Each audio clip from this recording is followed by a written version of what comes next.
Story 1. I am clever but not particularly smart. I have gotten through a lot of life with people thinking I am much smarter than I am. I suspect because I wear glasses and I nod and agree a lot with what people are saying. Often I am just thinking about something else. Story 2. Sometimes I am too much of a perfectionist and have a hard time letting go of things until I feel they are just right. This can be exhausting and cause me to take too long to complete tasks that other people would finish quickly. Story 3. My fear of being judged in a situation suppresses my genuine thoughts about things, and it can make me awkward, unfunny, or seem like I'm trying way too hard. It's like all social interactions have some sort of performative aspect to them, and that thought is constantly broadcast on some primal level of my consciousness. Causes me to cringe at myself before I even do anything. This typically occurs when I'm around anyone I'm uncomfortable with, and if I do forget about it, and something suddenly happens to draw my attention back to the nature of a given social situation, the feeling tends to intensify. I'm not even antisocial, which makes it worse because I genuinely like being around people, but it sabotages a large number of interactions for me and makes it hard to make friends. Story 4. I might be a bit sensitive. I try my best not to take offense when people make jokes about me, but in all honesty, most of the time they hurt pretty bad. I just started acting like they don't hurt because I don't want to get called touchy, which would hurt even more. Story 5. I am painfully mediocre at literally everything. I am not good at anything. I am just good enough where people overlook me. I am also lazy as all hell. I have tried not to be lazy, but between who I am as a person and severe depression, I cannot even bring myself to do the dishes most days. Story 6. I'm selfish. My first thought is always to take the better thing to get the bigger portion. I just suppress it and try to be polite because giving people nice things is a nice feeling. But secretly, I'm a little bitter. Story 7. I'm borderline alcoholic. I do well choosing not to drink, but when I go out and decide it's okay to have a couple, I don't have just a couple and usually wake up with a wicked hangover and regrets after making a fool of myself. I wish I could control it, but I just have to accept I shouldn't drink. Story 8. I think I might be an actual narcissist. I do a lot of things purely to appear better in the eyes of others, and I get super sad and depressed if I don't get enough positive attention. I need a lot of it. Story 9. I am an empty shell. Every quality I have is an elaborate illusion I have been perfecting since I was 13. I feel like a birthday magician in a world of true wizards. Story 10. I am too easily annoyed by people. It almost ruined a friendship already, but sometimes how people just, use certain phrases or pronounce things, or when I hear them eat or laugh, it drives me crazy. I assume I have misophonia, but it's not so bad that I think I really need therapy. I don't get outright angry or panic. I'm just annoyed, and it ruins my mood. I'm glad and thankful my partner never once triggered my annoyance. I'm so scared it might happen at some point, but I try not to think about it. Story 11. I'm below average intelligence. Everyone likes to think they are so smart because they can see inside their brains and see, with no interference, all their great and original ideas and thoughts. And I still think smart things sometimes. But in general, the majority of people I meet are substantially smarter than me. Not in terms of volume of knowledge or learned skills, just in that they are better at thinking through things logically, better at problem solving, and more reasonable. It's humbling. Story 12. I'm very impatient, especially when someone takes a long time to do something. It irritates me beyond belief. I'm also a people pleaser at times, which I hate. I'm learning not to be. There are probably a few more I could add here. I'm a bit bossy. I call it confident. Haha. I can be opinionated, but I'm also happy to listen to others' opinions too. Apart from this, I'm practically perfect, really. Story 13. I immediately get defensive first instead of truly listening to someone else's point of view during a disagreement. Something I really have to work on and catch myself with. Story 14. I cry a lot. When I am happy, I cry. When I am sad, I cry. I wish I did not cry as much and could have difficult conversations or watch movies without crying my eyes out. Story 15. I think I'm generally a worthless person. I try to be a good dad and husband, and I provide for my family. But I'm not a champion. I'm just ordinary, and it's unimpressive. Story 16. I am my abusive father's son. The apple did not fall far from the tree. We have the same temper, the same anger issues, both have drinking problems, both have the same rotten violent nature. The difference is that I don't want to be him. I got sober. I'm in therapy. I try really hard to be patient and fight against my worst instincts. That's why I've decided not to have children. I'm trying to heal, but in case I can't, I won't risk putting another child through what I've been through. The cycle of abuse ends with me one way or another. Story 17. My friends are all better than me at the things we do together. My music friends are better musicians, my biking friends are more fit and agile, backpacking friends wait on me, and foodie friends are better cooks. I still do stuff with them, but I would do it more often if I didn't feel they had to wait on me to catch up in some way. 60-year-old male. Story 18. I have a very clear line in my personal boundaries that turns me from a friendly, nice guy to an angry man. Most people don't work that way, and I have a really hard time communicating those boundaries. So I appear like a backstabbing psycho. Story 19. I tend to be very resentful towards people, and I try to forgive them. That is, I can forgive someone, but if at some point I clash with that person again, I will most likely constantly remember what they did to me in the beginning, generating resentment.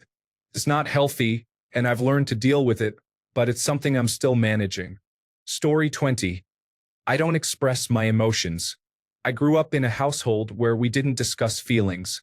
None of us has ever said we love each other. It was never even an issue. That's just how we were. I have had 2 long-term relationships, and both guys complained about it. It was just how I am wired. Until the day my stepdaughter texted, telling me, "It isn't like you even say it." That was a huge wake-up call for me. Now I make sure she knows I love her. I tell her every single day that I love her. Every single day. Story 21. I experience moments of catastrophism that no longer allow me to think rationally and that irritate those close to me. I am phobic, I don't take planes, and I'm afraid of many things. I eclipse myself. Story 22. I'm lazy and unmotivated. I recognize it and I want to do something about it. But every day I sort of put it off, and when I do try to do something about it, it only lasts a week or so before I'm back to my crappy habits. Story 23. I'm a narcissistic person who's trying my best to overcome it. However, despite my efforts, I still always have an urge to revert to who I'm trying not to be. Story 24. 1. Unable to make a decision and have a feeling of contentment. Cannot process any information completely. Fear of failure, overanalyzing everything, and yet unable to decide. Lack of motivation. Have this tendency to be authentic and be free but then want attention. Story 25. I am masking pretty much all of the time. It has ruined relationships, romantic ones with friends and with family.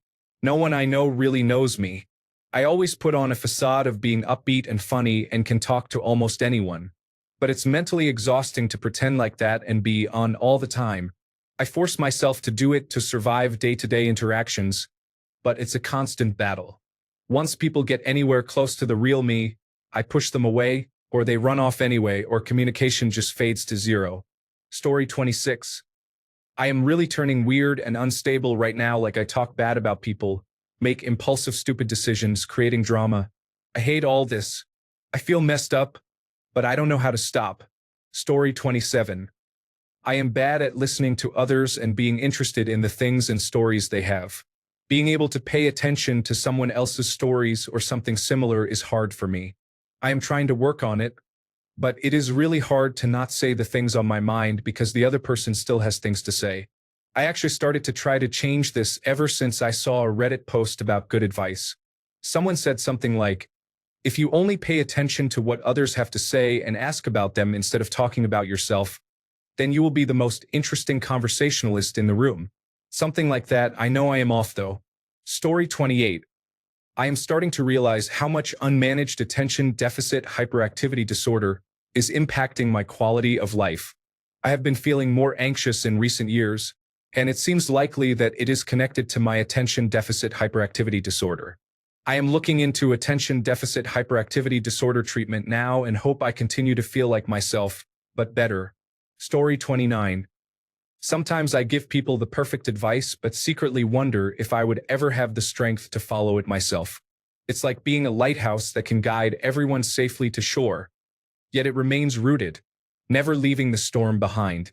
The irony of knowing what's right, yet feeling so trapped in my own flaws, is a truth I struggle with every day.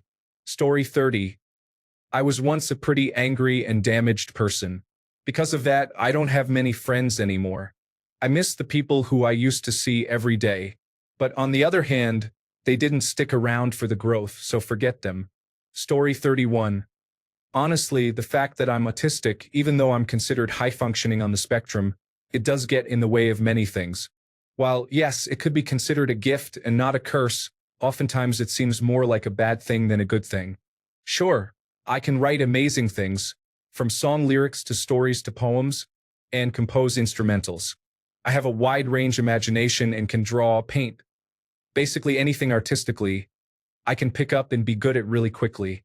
However, it's the tics and triggers, struggling with retaining knowledge and overall caring about something. I saw a doctor about a year ago about my autism. He explained it this way: if you don't care about something, it just doesn't matter. It's insignificant to you. Therefore, you're not going to care at all about it. That's where it gets me the most. Not caring about chores, certain responsibilities, opportunities, etc. Also, think of it this way: what a person feels without autism emotionally, I feel about 5 times stronger. I literally have no control over my emotions, and they get so strong that when I'm angry especially, I say horrible things, can get outright verbally abusive and self-destructive to the first degree. Keep in mind, everybody on the spectrum is different. Yes, we have common tics and triggers, but almost all of our experiences with autism are different to some degree. Story 32. I shut off my emotions and do not connect with people. I often assume the worst in everyone I meet. I procrastinate too much and feel like I am a waste of my abilities. Story 33. One truth I don't like is that I tend to avoid confrontation, even when it's necessary. You know, there are certain confrontations where someone wants to take you for a fool, and you need to stand up and make your stance known. Well, that isn't me. I'll sometimes bottle up my feelings instead of speaking up because I'm afraid of causing tension or upsetting people. It's something I know I need to work on, but it's hard to change habits like that. Story 34. I've come to realize that I can be a hypocrite and a narcissist. I don't mean to sound edgy, but when I'm involved in group work or playing a sport, I often find myself taking on a mix of mid-level, difficult, and easy tasks, primarily to gain more recognition and better grades. I tend to persuade my teammates to handle the more challenging parts while I position myself as the good teammate by answering most of the easier questions. In sports, I've noticed that I sometimes make my teammates feel bad about themselves. I let them continue making mistakes until they feel discouraged. Just like what I do in group projects, I act like the savior, helping my team so that they praise and respect me even more. I've even avoided playing varsity so I could participate in every school event and intramural activity, ensuring I could maintain this role to make me feel better. Story 35. I have borderline personality disorder, so that in itself is difficult. I'm also lazy and have no motivation for anything. I didn't graduate high school and can't do math to save my life. I don't trust anyone. I have a hard time admitting I am wrong, and I love to argue with strangers on the internet. I've had 4 abortions and have no regret for any of them and would have more if I needed. I love to use that to annoy people who are against abortion. I love to gossip at my age. I generally am just a worthless person. I do think there are some good things about me, though. Story 36. I'm not straight. I've never understood why it's so important for me to be into boys for the sake of reproduction and maintaining a specific social identity, and I wish people didn't automatically assume I am just because I'm a woman. And no, I will not engage in those activities to change my mind, or because I'm just confused. I'm quite content with who I am. Thank you very much. Story 37. I don't really care about anything. People leaving, things breaking, the world deteriorating, not keeping up with relationships. I don't care and it's toxic. Story 38. I had an affair. I'll never forgive myself. I got help and went to therapy. She will never know how sorry I am because there are no words that will come close to expressing it. I love her so much, and I'm so lucky and thankful we are working on reconciliation. Story 39.